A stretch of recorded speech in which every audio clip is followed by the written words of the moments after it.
আচ্ছা, এখন আমাদের যে আরেকটা ছোট একটা টপিক বাকি আছে, সেটা হলো যে আমাদের ডিএফএ থেকে সিএফজি তে কনভার্সন, আর আমাদের রেজেক্স থেকে সিএফজি তে কনভার্সন। আচ্ছা, সো ফার্স্টে রেজেক্স থেকে সিএফজি তে কনভার্সন, এটা একটু দেখি। সো লেটস সে, আমি একটা এক্সাম্পলই দিই শুরুতে। লেটস সে এরকম একটা কিছু আছে আমাদের 01 স্টার 11 প্লাস 10 স্টার। এটার উপর দেখ, লেটস সে একটা প্লাস আছে, দেন এটার উপর ধরা যাক 101 প্লাস 00, এরকম কিছু একটা আছে। ধরা যাক এইরকম একটা রেগুলার এক্সপ্রেশন আছে, আমরা এটার জন্য একটা সিএফজি বের করতে চাচ্ছি। আচ্ছা, আমরা সিএফজি তে বেসিক্যালি কি করি, একটা ইনিশিয়াল একটা ভ্যারিয়েবল ধরে নিই, তারপর ওইটাকে আমরা ডেরাইভ করে করে এমন একটা কিছু পাইতে চাই যেটা ওই আহ, মানে এমন একটা স্ট্রিং পাইতে চাই যেই স্ট্রিংটা যেন আমাদের ল্যাঙ্গুয়েজে বিলং করে, তাই না? এরকম কিছু একটাতে করতে চাই। তো এখন আমরা যেটা করব যে এই যে আমাদের স্ট্রাকচারটা দেওয়া আছে, এই স্ট্রাকচারটাকে আমরা কাইন্ড অফ সিএফজি এর মতো একটা স্ট্রাকচার বানাই দিব। কি হবে এটা একটু দেখি। ধরে নিলাম এই পুরা জিনিসটার ভ্যালু, পুরা জিনিসটার নাম হচ্ছে এস। ধরে নিলাম এটা হচ্ছে এস। তো আমরা চাই কি এস থেকে ডিরাইভ করে এমন একটা কিছু পাইতে, স্ট্রিং পাইতে, যেইটা এরকম কিছু হবে, তাই না? এটাই তো চাই। তো আচ্ছা, খেয়াল যদি করেন যে একদম শুরুতে আমার কি আছে, বাহিরে ব্র্যাকেট আছে, একটা ইউনিয়ন আছে, একটা একটা ইউনিয়ন আছে এখানে প্লাস, তারপর আর একটা ব্র্যাকেট আছে। সো এটা কি আমরা এরকম লিখতে পারি যে এস এর বদলে আমি যদি এটা দেই, এখানে এই পুরোটার নাম যদি এ দেই, আর এই পুরোটার নাম যদি বি দেই, আর এটা তো ইউনিয়ন, তাহলে কি আমরা এরকম লিখতে পারি না যে এস থেকে এ ইউনিয়ন বি? ব্যাপারটা কি করতেছি, আমরা পুরোটাকে এস ধরে নিছি, তারপর যেহেতু আমাদের ইউনিয়ন আছে, আমরা কি করলাম যে ইউনিয়নের জন্য, ইউনিয়ন অর্থ কি হয় লেফট সাইড অথবা রাইট সাইড। তো ওই জিনিসটা আমরা সিএফডি তে কিভাবে ইনশিওর করি, এই যে এ অর বি, এভাবে ইনশিওর করি। এখন আমাদের নেক্সট কাজ কি? নেক্সট কাজ হচ্ছে এই যে এর জন্য যে এটা ডিসাইড করলাম, এর জন্য যে ডিসাইড করলাম এই জিনিসটাকে এখন আমরা এ থেকে যেন ডিরাইভ করতে পারি। মানে হলো এর জন্য আমাদের এমন কিছু রুল লেখা লাগবে যাতে এই যে ভেতরের যে ল্যাঙ্গুয়েজটা আছে, ওই ল্যাঙ্গুয়েজটা আমাদের আউটপুট হিসেবে চলে আসে। তো ওইটা কিভাবে করা যায় ওটা একটু দেখি। এখানে কি আছে, দুইটা গুণ আকারে আছে না একদম বাহিরে, মানে এর মধ্যে যদি দেখি, বেসিক্যালি এই এই দুইটা জিনিস কি কনক্যাটেনেশন আকারে আছে, গুণ না তো, সরি, কনক্যাটেনেশন। তো আমরা এরকম লিখতে পারি না এ থেকে সি আর ডি, এরকম কিছু, যেখানে C is equal to 01 star, D equal to 11 plus 10 star, এরকম কিছু লিখতে পারি। আচ্ছা, এবার সি তে আসি। এই স্টার অপারেশনটা একটু একটু কঠিন। স্টার অপারেশনটা কি হচ্ছে, স্টার অপারেশন বেসিক্যালি কি বলে, আমাদের এখানে যা আছে সেটাকে আমরা 0 বার নিব, অথবা 1 বার নিব, অথবা 2 বার নিব, এভাবে ইচ্ছা মতো সংখ্যক নিতে পারি। আচ্ছা, তাই যদি হয়, সো আমরা একটা কাজ করি যে যেহেতু আমরা 0 বার নিতে পারি, তো তার মানে শুরুতে আমাদের একটা এপসাইলন থাকবে, এটা আমরা দিয়ে দিলাম। আচ্ছা, এরপর কি হবে, এরপর আমরা এক বা তার বেশি বার যদি নেই, আমরা কি ব্যাপারটাকে এভাবে লিখতে পারি, 01 শুরুতে 1 বার লিখলাম, তারপর 01 স্টার, যদিও 1 বার অন্তত নেই, এভাবে লিখতে পারি। যদি অন্তত 2 বার নেওয়া লাগে, আমরা এভাবে লিখতে পারি 0101 তারপর 01 স্টার। তো এই জিনিসটাকে যদি আমরা এরকম করে লিখি, C equals to E C, তাহলে কি জিনিসটা হয়ে যাচ্ছে না? একটু যদি চিন্তা করেন, আমরা যদি এই যে গ্রামারের ট্রি, পার্স ট্রি একটু বানাই, সি থেকে আমাদের কি আসবে, ই আসবে, সি আসবে। তো ই থেকে আমরা লেটসে এই যে 01 বানালাম, কথার কথা সামহা বানালাম। সি থেকে তারপর আবার যদি আরো একটা 01 লাগে, দেন আমি আরেকবার সি, ই আর সি এভাবে ডিরাইভ করবো। দেন এই থেকে আরেকটা 01 বানাবো। দেন আরো যদি 01 লাগে, দেন এখান থেকে আমি আরেকটা ই বানাবো, আরেকটা সি বানাবো। এভাবে যতদূর আমার 01 লাগবে, সেইটা আমি এই রুল ইউজ করে বানাতে থাকবো। যখন আর আমার লাগবে না, তখন আমি এই যে এপসাইলন ইউজ করে স্টপ করে দিই। তো তার মানে আমাদের যদি এই যে স্টার সিম্বলটা থাকে, দেন আমরা কি করবো, এই যে এইরকম একটা কিছু লিখে আমরা জিনিসটাকে প্রকাশ করবো। সো এটা লেখা হলো, দেন ই কি লিখতে পারি, ই হচ্ছে 0 1। এই সিম্পল, এটাতে তো আর কিছু ইয়ে নেই। আচ্ছা, এবার ডি তে আসি। ডি তে আমাদের যেহেতু স্টার আছে, ডি তে স্টার আছে, সো ডি তে আমরা ফার্স্টে একটা এপসাইলন দিব। এরপর আমরা কি লিখবো, এফ ডি। এখানে একটা জিনিস খেয়াল রাখা লাগবে, এখানে এমন কোনো সিম্বল যাতে ইউজ না করে ফেলি ভ্যারিয়েবলের জন্য যেটা অলরেডি ইউজ করা হয়ে গেছে, ঠিক আছে, এটা একটু খেয়াল রাখা। তো ডি থেকে আমরা এফ ডি দিতে পারি, যেখানে এফ কি করে, যেখানে এফ হচ্ছে, যেখানে এফ হচ্ছে এই যে 11 + 1 1 অর 10, 11 or 10। এই প্লাসের বদলে আমরা এই যে লম্বা সাইন দিয়ে যে যেহেতু রিপ্রেজেন্ট করি, যার কারণে 11 or 10।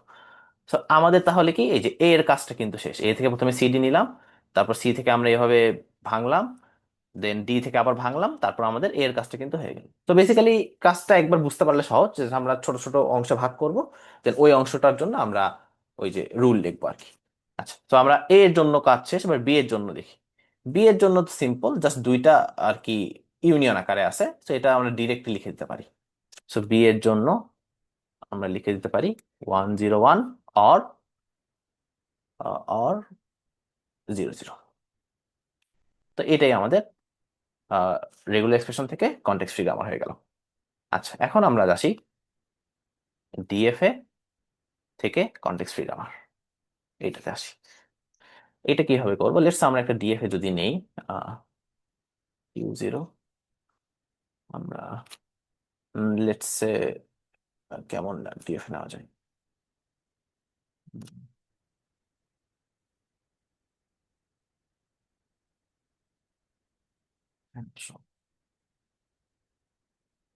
0, এটা হচ্ছে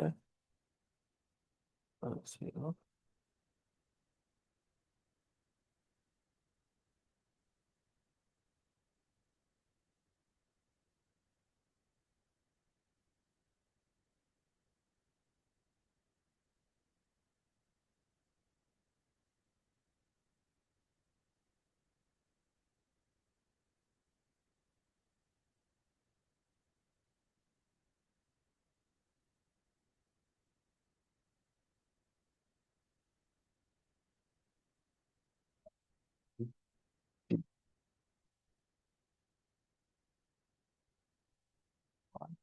জিরো ওয়ান, এটাতে 1,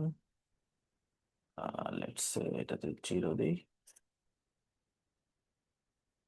0 1 0 1 0 1 0। আচ্ছা, ঠিক আছে, লেটস এরকম আমাদের একটা ডিএফএ আছে। আর ডিএফএ টা কি কাজ করে ওটা আসলে আমাদের জানা দরকার না, বাট ধরে নিলাম আমরা এরকম একটা ডিএফএ বানাইছি, কিছু একটা করে।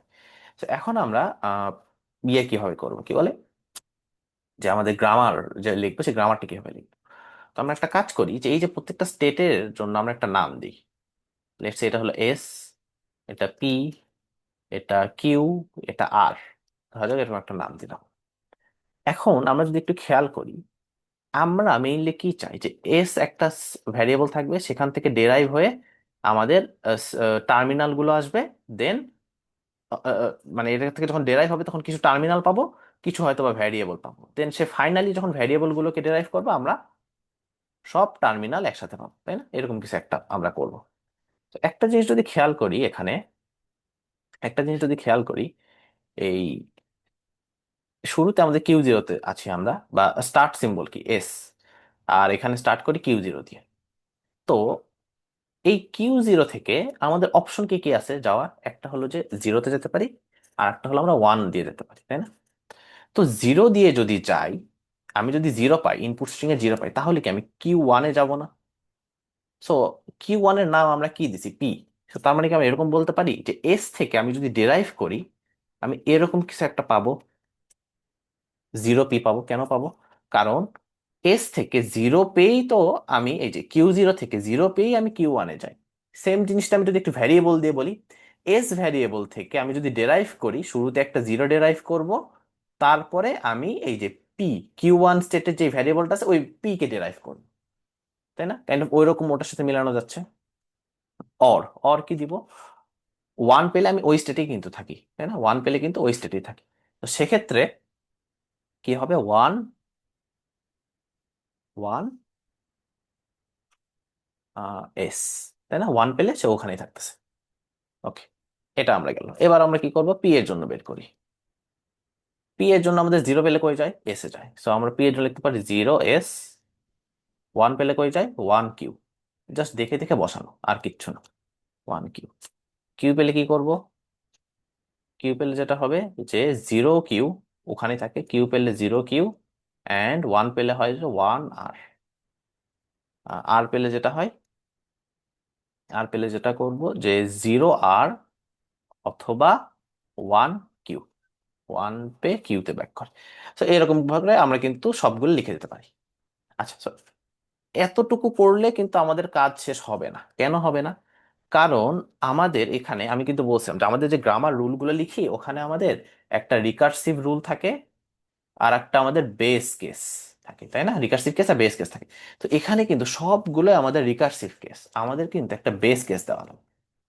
বেস কেসটা কিভাবে দিব, যেটা আমার অ্যাকসেপ্টিং স্টেট ওইটার যেই রুল, ওইটাতে একটা আমি এপসাইলন দিয়ে দিই, তাহলে আমাদের বেস কেস ডান।